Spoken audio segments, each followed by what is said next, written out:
a diputados nacionales, diputados y diputadas nacionales por Fuerza Patria, es Jimena López, es presidenta del consorcio del puerto Quequén y además fue secretaria de Transporte del Ministerio de la Nación en su momento. Buen día, Jimena. Aquí Ignacio y Rocío te saludamos. Gracias por atendernos. ¿Cómo estás?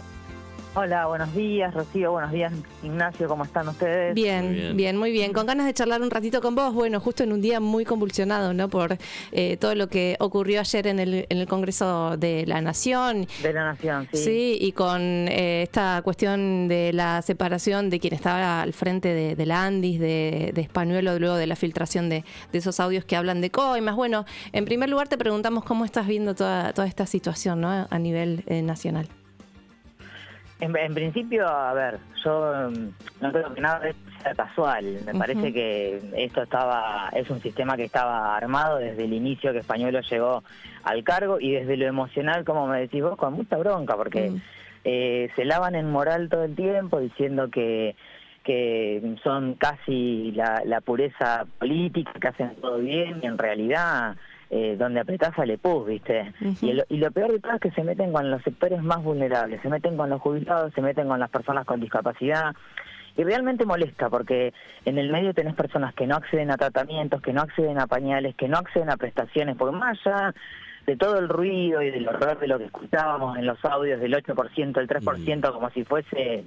simplemente un reparto de cartas, ponele, hay gente que padece ese tipo de política y las padece en su cuerpo, en su familia, entonces es todo muy muy doloroso y del orden, obviamente, para mí de la crueldad. Yo soy asistente social, trabajé mucho tiempo con personas con discapacidad, de hecho mi primer trabajo fue con personas ciegas y yo sé lo que es la miseria que se pagan en las pensiones, a veces la pelea que hay que dar contra las obras sociales para que cubran algunos tratamientos que son de mínima para la supervivencia de esa persona, y realmente escuchar todo ese reparto de que el 5, el 3, acá, allá, la medicación, el laboratorio implicado, es muy doloroso y yo creo que tiene que haber responsables y que la justicia tendría que actuar de oficio. El Congreso de la Nación se convierte, bueno, ayer con el rechazo al veto, en este caso en la ley de emergencia de discapacidad, en un lugar donde se le pone un freno, ¿no?, a un gobierno que es profundamente cruel, y por eso me parece que en las próximas elecciones, que son legislativas, tienen una importancia frente a esta crueldad del gobierno nacional. Bueno, que el gobernador Axel Kicillof lo está diciendo, ¿no? Y lo remarca, que provincia de Buenos Aires tiene que ser un freno para la crueldad del gobierno nacional. ¿Cómo lo ves vos? Yo coincido, de hecho ayer Axel, en otro tema muy diferente y por ahí que se habla menos porque es menos sensible que el tema de la discapacidad, decía hace 600 días que se frenaban las obras públicas en la provincia de Buenos Aires. ¿Sabés lo que representa eso, Rocío? Que mucha gente se quedó sin trabajo. ¿Sí? Porque lo que nadie dice es que la obra pública lo que hace es calentar las economías municipales. Cuando nosotros tenemos obra pública, tenemos gente laburando, tenemos plata en las ciudades para que se pueda consumir, hay otra realidad cuando hay obra pública. No es solamente la finalización de la obra pública que nos resuelve, una ruta claramente nos resuelve, una escuela nos resuelve, pero aparte, en el proceso de esa obra pública, hay gente que todos los meses tiene un sueldo, eso lo invierte en la ciudad, porque quienes trabajamos en las comunidades invertimos nuestro dinero en la ciudad. Es un proceso mucho más complejo que solamente no, pero que ya quedarnos sin una escuela. Entonces, me parece que todo es del orden de la crueldad y no es aleatorio. Esto está pensado que sea de esta manera, está diseñado para ser de esta manera. Entonces, cuando vemos que se meten con los jubilados, que se meten con las personas con discapacidad, que se meten con el trabajo de nuestros vecinos y vecinas en las comunidades en la provincia de Buenos Aires y en todas las provincias, y sí, hay que poner un freno, y el freno está en el Congreso, claramente. ¿Cómo se concientiza, Jimena, de acá a octubre, y teniendo en cuenta tal vez el ausentismo que hubo en las elecciones anteriores durante este año, cómo se concientiza al votante lo que va a suceder y la importancia de las elecciones que se vienen? Esto ya metiéndonos un poco más en la campaña. Yo creo que las personas, la gente, el votante, la ciudadanía, el nombre que le quieras poner, ya sabe, inclusive cuando nos votó en contra a nosotros como proyecto de país, expresó un enojo. El voto es la expresión de la ciudadanía. A mí me parece que lo que hay que confiar es que la gente se da cuenta de lo que pasó, porque se metieron con cuestiones muy sensibles de la sociedad. Entonces me parece que confío que la ciudadanía va a ver otra cosa, va a ver la posibilidad de un freno a Milei, de un freno a esta crueldad, y me parece que en eso hay que trabajar con la gente, acercándonos, hablándole, dialogando. Hay que aprender también, yo creo que la política tiene que volver a dialogar con la gente de igual a igual, ¿sí? Dejar de creer que nosotros tenemos algo por encima para decir, hay que dialogar de igual a igual, a la misma altura. E inclusive preguntar, che, ¿por qué en la última elección votaste? Pero escuchando, no retando. La gente no se la reta por las elecciones que toma de su vida. Hay que hablar, hay que volver a estar cerca, hay que saber lo que pasa. Porque, a ver, a una mamá que tiene un chiquito con discapacidad, yo le voy a venir a enseñar cómo vivir. Claro. Me parece que hay que ser más respetuosa de las personas también. Y en ese sentido, ¿cómo te imaginás el próximo Congreso? Se sabe obviamente que La Libertad Avanza va a tener más diputados sentados en las bancas de la Cámara. ¿Cómo te imaginás eso? Y de paso también, ¿cómo te imaginás esta campaña que también empieza bastante marcada por estos hechos que mencionaba Rocío al comienzo de la entrevista? Por un lado, el Congreso va a ser obviamente el lugar de resistencia y de control y de freno de Milei, y pensemos que al menos yo como espacio político de Fuerza Patria tengo un desafío también el 7 de septiembre, que es la campaña provincial, donde se eligen legisladores provinciales, que hay que acompañar obviamente el proyecto del gobernador Axel Kicillof para también darle herramientas de gobernabilidad, para también límites en la provincia de Buenos Aires al avance que puede representar el gobierno de Milei a nivel nacional y la nueva derecha o la ultraderecha como forma. Eso por un lado. ¿Cómo me imagino la campaña? Muy violenta como todo lo que han hecho, y sí creo que vamos a poder poner de relevancia de verdad que todo lo que decían ser no es ni parecido. O sea, tomaron el Estado por asalto. Cuando nosotros decimos que es una estafa electoral, Milei, todo lo pone de relevancia el trato que le dieron al Garraham, lo pone de relevancia lo que pasó con el fentanilo. El fentanilo se lleva 100 personas muertas y nadie puede explicar cómo ingresa una medicación contaminada al sistema de salud. Eso es un acto de corrupción y de abandono de los más vulnerables. Porque vos imaginate que vos vas a un hospital, porque por lo que fuera, el fentanilo se usa justamente para poder intubar, que en un accidente es lo mínimo que podés hacer dentro de un hospital.